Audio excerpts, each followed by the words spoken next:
Hi friends, आज फिर हम यूजीसी नेट पेपर 1 का क्लास लेकर आया हूँ। ठीक है। और इसमें आज आप लोग को मैं फिर उससे जो पिछले क्लास में आप लोग को हम बतलाए टीचिंग एप्टीट्यूड यूनिट 1 के अंतर्गत, है ना, उसी से आगे आप लोग को ले चलने वाला हूँ। ठीक है। और बता दें कि आज हम लोग फैक्टर्स एफेक्टिंग लर्निंग देखने वाले हैं। ठीक है, फैक्टर्स एफेक्टिंग लर्निंग। और इसमें हम लोग स्टार्ट करने वाले हैं ये पॉइंट। ठीक है। देखिए, शिक्षण अधिगम का प्रक्रिया। ठीक है, ये पॉइंट देखने वाले हैं।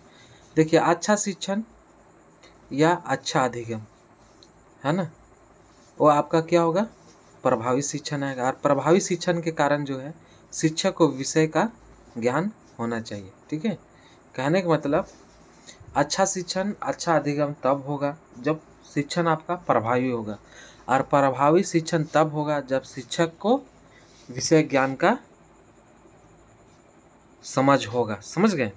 इसी तरह से फैक्टर की बात करें, है ना, फैक्टर्स की तरह कौन कौन है, तो जैसे टीचर, शिक्षक, अधिगम, शिक्षार्थी या छात्र कह सकते हैं। ठीक है। पाठ्यक्रम, पाठ्य सामग्री की बात कर सकते हैं, प्रबंधन बात कर सकते हैं, वातावरण की बात कर सकते हैं। ये सब क्या है, फैक्टर्स है। समझ गए। ये सब क्या आप लोग को है, फैक्टर्स है। अब देखिए, शिक्षक विशेषता की बात करें, है ना, शिक्षक विशेषता की बात करें, और इसमें ध्यान देने योग्य बातें हैं कि विषय का ज्ञान होना या विशेषज्ञ होना आवश्यक है।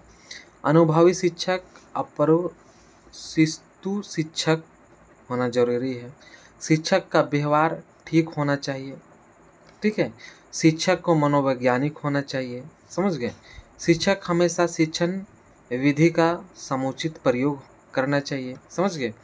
उनके बाद है आपका व्यक्तित्व का होना चाहिए, व्यक्तित्व का होना चाहिए, सकारात्मक सोच वाले। ठीक है। उनके बाद है आपका बाल केंद्रित शिक्षण विधि का प्रयोग करना चाहिए। उनके बाद है कि पाठ्य योजना होना चाहिए। समझ गए। पाठ्य सहभागी क्रियाएं होना चाहिए, सहभागिता छात्रों का भी होना चाहिए। समझ गए। और सर्वांगीण विकास होना चाहिए। साथ में आप लोग को बता दें कि ये सब के साथ में आपका अनुशासन जैसे भी बात होनी चाहिए। समझ गए। तभी जाके आप कह सकते हैं कि अच्छा प्रभावी शिक्षण हो सकता है, और ये आपका एक अच्छा शिक्षक का विशेषता है। समझ गए। फैक्टर्स इफेक्टिंग स्टूडेंट की बात किया जाए, है ना, तो इसमें आप लोग को बता दें कि फैक्टर्स अफेक्टिंग स्टूडेंट के अंतर्गत स्टूडेंट का अभाव, ठीक है, ये भी प्रभाव डाल सकता है ना। इच्छा शक्ति होना चाहिए। समझ गए। शैक्षिक पृष्ठभूमि होना चाहिए। स्वास्थ्य मतलब शारीरिक और दिमागी, मानसिक दोनों तरफ से स्वास्थ्य होना चाहिए। परिपक्वता की, ठीक है, अभिप्रेरणा, उसी तरह से अभिवृत्ति, अभिप्रेरित समय, ये सब सभी कुछ होना चाहिए। ठीक है। तब जाके एक स्टूडेंट जो है अच्छा टीचिंग कर आपका शिक्षण ले सकता है ना, अधिगम प्राप्त कर सकता है। चलिए आगे अब हम लोग देखते हैं सिलेबस, पाठ्यक्रम की बात करते हैं। ठीक है। पाठ्यक्रम भी प्रभाव डालता है, कैसे, सो देखिए कि पाठ्यक्रम की बात आता है तो कहता क्या है, ना ज़्यादा सरल और ना ज़्यादा कठिन होना चाहिए। ठीक है। दोनों का मिश्रण भी होना चाहिए, और विषय पाठ्यक्रम रुचिकर होना चाहिए। समझ गए। विषय का आकार ना तो बड़ा और ना तो छोटा होना चाहिए। समझ गए। सिलेबस क्रम में होना चाहिए। ठीक है, क्रमबद्ध सिलेबस होना चाहिए। उदाहरण प्रस्तुतिकरण वर्तमान समय की मांग के अनुरूप होना चाहिए। समझ गए। उसके बाद भाषा शैली उचित प्रकृति की होनी चाहिए। भाषा शैली क्या है, उचित प्रकृति का होना चाहिए। दृश्य श्रव्य सामग्री का प्रयोग होना चाहिए। समझ गए, क्या होना चाहिए, दृश्य श्रव्य सामग्री का भी आपका क्या है, प्रयोग होना चाहिए। ठीक है। चलिए अब आगे देखते हैं। और आप लोग को जैसे हम पिछले क्लास में बताए थे, स्किनर, BF स्किनर, है ना, BF स्किनर की बात करते हैं, जो नैतिक अनुकूलन, है ना, अनुकूलन या क्रिया प्रसूत सिद्धांत की बात करता है। कौन दिए थे, BF स्किनर। यह चूहों पर प्रशिक्षण किए थे। ये सब मोटा मोटा आप लोग को बात याद रखना है। समझ गए। इसमें एक आपका कह सकते हैं फ्रेंड्स, एक मतलब एग्जाम्पल द्वारा समझाया गया है। ठीक है, कि मतलब किस तरह से उसका जो चूहा का जो परीक्षण किया था, है ना, चूहों द्वारा जो परीक्षण किया था किस तरह से किया था। तो कहता है कि हाँ एक भूखा चूहा चूहा था, है ना, और एक वहाँ पिंजड़ा था, समझ गए, बॉक्स था, और वो भूखा चूहा को अंदर पैक कर दिया गया था, है ना, और एक लीवर दबाने वाला से जिससे गेट खुले, ये दबाने वाला लीवर था, समझ गए। खाना बाहर था, गेट यहाँ से था, और ये बॉक्स का सामान था। इस तरह से आप फिगर को समझ गए। अब देखिए कि चूहा कैसे कैसे बॉक्स में प्रयास करता है, ठीक है। जैसे प्रथम प्रयास की बात की जाए तो यहाँ पर लगाता है चूहा, ठीक है।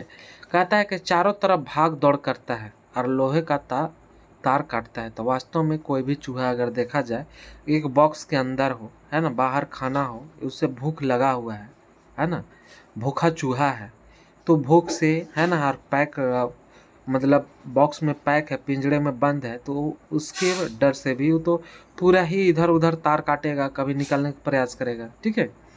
और कुछ देरी के बाद अचानक जो है पैर या उसके शरीर से लीवर दब जाता है, मतलब यहाँ पर दबता है, ठीक है। और लीवर दबने के कारण जो है गेट है ये वाला जो दरवाज़ा है खुल जाता है ना, खुलता है, और फिर खाना उसको मिल जाता है, यानी कि देख अब निकल जाता है, खाना खा सकता है, ठीक है। उसी तरह से फिर द्वितीय प्रयास के बाद फिर दोबारा बॉक्स में उसको बंद किया जाता है, समझ गए। और भूखा फिर आपका चूहा है ना, भूखा चूहा का बात फिर कर रहा है। अब फिर बताया जा रहा है कि भाग दौड़ करेगा वो प्रथम प्रयास, ठीक है। फिर सेम जैसा प्रथम प्रयास में किया सेम उसी तरह से करेगा, बाकी हम कह सकते हैं कि उससे कुछ कम समय में ही खुल जाएगा और ट्रिगर वो आपका लीवर दबा देगा यहाँ वाला, ठीक है। ये आपका दबा देगा और ये आपका खुल जाएगा, समझ गए। तो इस तरह से बात है कि कहने का मतलब उसको अनुभव हो गया, उसको पता चल गया, समझ गए। और फिर दोबारा वो बॉक्स में बंद होने के बाद मतलब पहले वाले जितना समय लिया उससे कम ही समय में वो क्या करेगा, खोल लेगा। अब देखिए कि जो अनुक्रिया पुनर्वलन होती है, पुनर्वलित होती है, सॉरी, ठीक है, वह ज़्यादा मजबूत होती है, समझ गए। मतलब जो कहने का मतलब जो बार बार होता है वो ज़्यादा मजबूत होता है। तो ये क्या बार बार हो रहा था, पुनर्वलित हो रहा है, इससे दोबारा उत्पन्न होने की संभावना बनी रहती है ना। क्या हो रहा है, दोबारा उत्पन्न होने की संभावना बनी रहती है, ये सब कारण है। चलिए ठीक है, अब आगे चलते हैं।